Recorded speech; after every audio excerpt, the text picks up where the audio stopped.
सर्वभूतेषु मातृरूपेण संस्थिता नमस्तस्मै नमस्तस्मै नमस्तस्मै नमो नमः नमस्तस्मै नमस्तस्मै नमस्तस्मै नमो नमः नमस्तस्मै नमस्तस्मै नमस्तस्मै नमो नमः।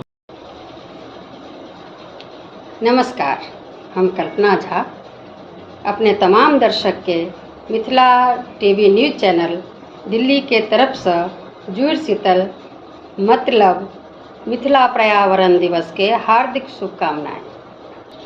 अरे हाँ, 2024 लोकसभा चुनाव जे विश्व के सबसे पैघ लोकतंत्र भारतक महापर्व अछि तकर तिथिक घोषणा चुनाव आयोग द्वारा कयल जा चुकल अछि। तेँ याद राखब, पहिने मतदान तखन जलपान।